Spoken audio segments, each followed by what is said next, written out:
매일 성경 묵상을 돕는 해설 가이드입니다. 안녕하세요. 묵상 코치입니다. 함께 읽고 나눌 말씀은 여호수아 8장 1절에서 17절까지 말씀입니다.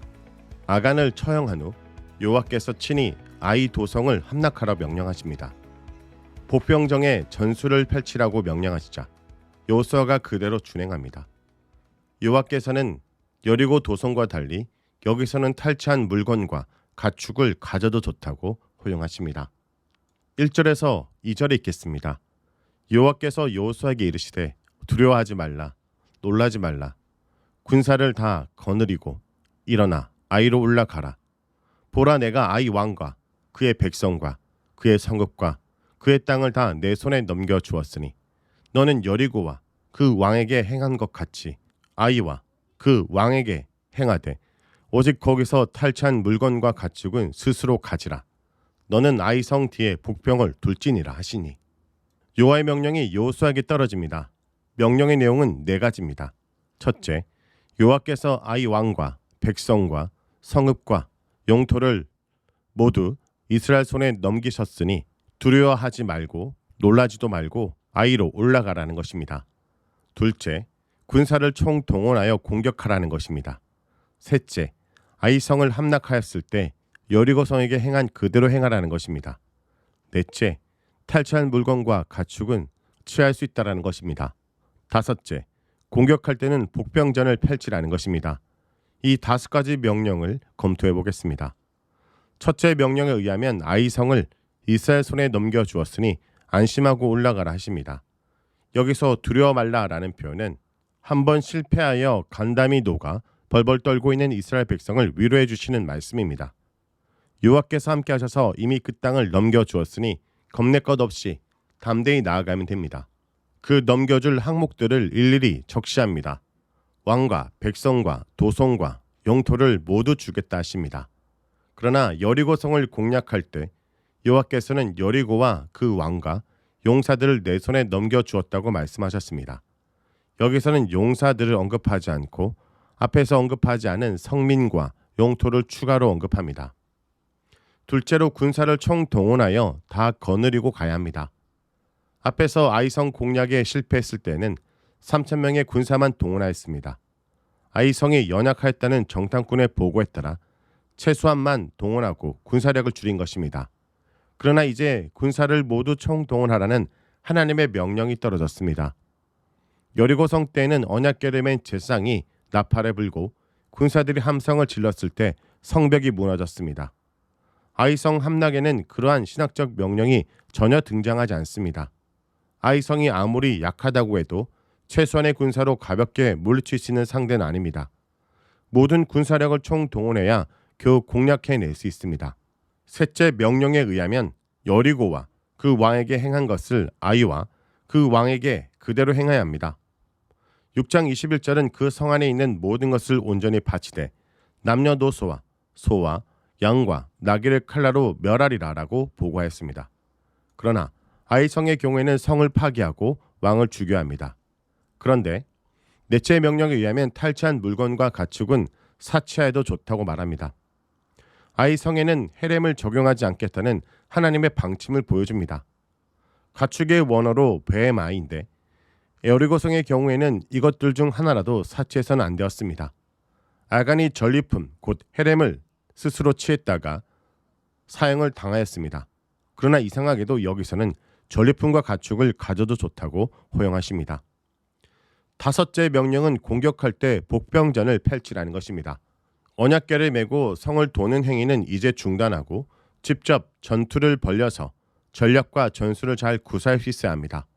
하나님께서는 직접 개입하셔서 문제를 해결해 주기도 하시지만 우리 스스로 문제를 해결할 수 있는 능력을 길러주셔서 말씀을 준행하게 하심으로 문제를 해결해 주기도 하십니다.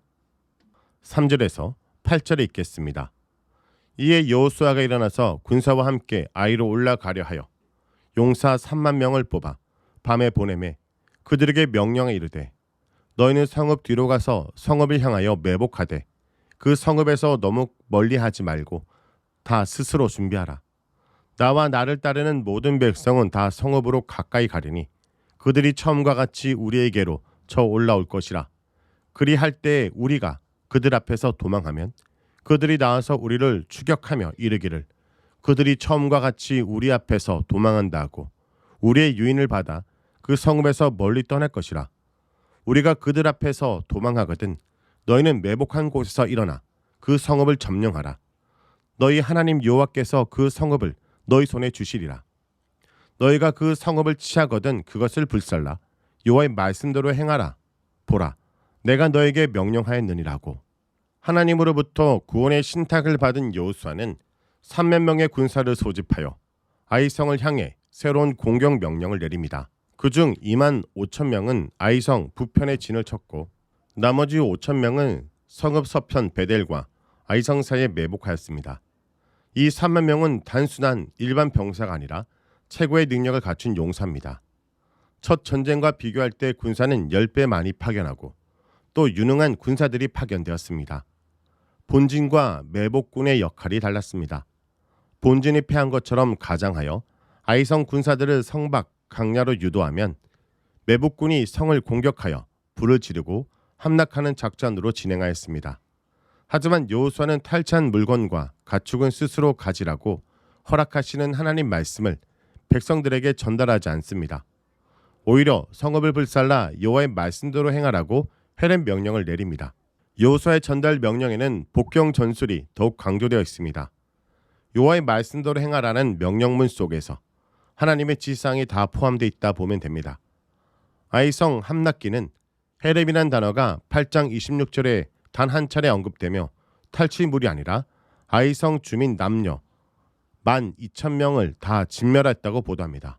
가축과 노력한 것은 이스라엘이 탈취하였습니다. 9절에서 17절에 있겠습니다. 그들을 보내매 그들이 매복할 곳으로 가서 아이 서쪽 베델과 아이 사이에 매복하였고 여호수아는 그 밤에 백성 가운데서 잤더라.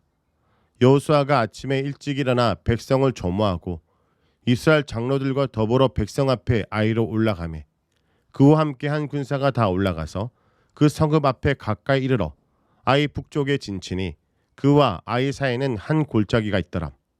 그가 약 5천 명을 택하여 성읍 서쪽 베델과 아이 사이에 매복시키니 이와 같이 성읍 북쪽에는 온 군대가 있고 성읍 서쪽에는 북병이 있었더라.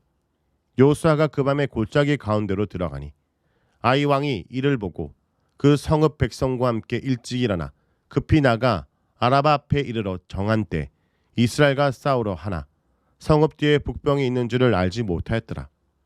여호수아와 온 이스라엘이 그들 앞에서 거짓으로 패한 척하여 강야 길로 도망하매 그 성읍에 있는 모든 백성이 그들을 추격하려고 모여 여호수아를 추격하며 유인함을 받아 아이 성읍을 멀리 떠나니 아이와 베델에 이스라엘을 따라가지 아니한 자가 하나도 없으며 성문을 열어놓고 이스라엘을 추격하였더라.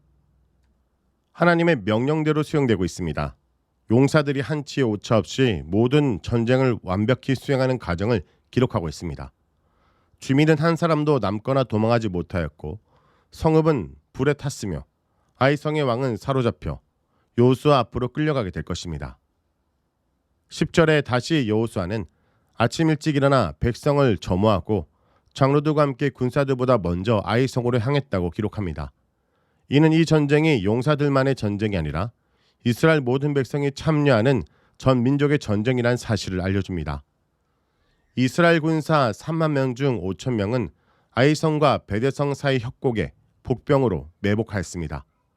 여호수아는 2만 5천 명을 거느리고 아이성의 북쪽에 직결하였습니다. 여호수아는 밤에 군사를 움직여 아이와 베델 사이의 구릉지대로 군대를 이동시켰는데 이것을 본 아이 왕은 아침에 아라바 앞으로 나아가서 전투 대열을 갖추었습니다. 여호수아가 짐짓패한 척하고 강야길 곧 동쪽으로 도망하자 아이 왕이 추격하였습니다. 성은 비었고 성문은 열렸습니다. 모든 것이 하나님의 지시대로 되었습니다. 여리고 성처럼 비전투적 행위는 없었습니다. 전쟁은 철저하고 용의 주도하게 진행되었습니다. 앞서 싸우시는 하나님을 의지하지 않고는 상상할 수 없는 싸움입니다. 원리나 원칙이 중요하지만 상황에 따라 하나님께서 인도하시고 지시하는 전략에 민감해야 이길 수 있는 싸움이 영적 싸움입니다. 이 순종의 마음이 헤렘 자체보다 더 중요합니다. 헤렘은 절대 기준이 아닙니다. 절대적으로 중요한 것은 하나님의 그때의 명령을 잘 천종하고 준행하는가 있습니다. 하나님께서 헤렘을 지키라고 하시면 지키고 지킬 필요가 없다 하시면 지키지 않으면 됩니다. 주께서 탈취물의 사치를 언급하시면 손도 대지 말고 주께서 탈취물을 취하라시면 마음껏 취하면 됩니다. 그 단순한 순종이 승리의 길입니다. 오늘 말씀을 놓고 기도하겠습니다. 주님, 실패에 발목 잡히지 않고 실패를 거울 삼아 오늘도 더욱 겸손하고 온전히 순종하게 하여 주옵소서. 예수님의 이름으로 기도합니다.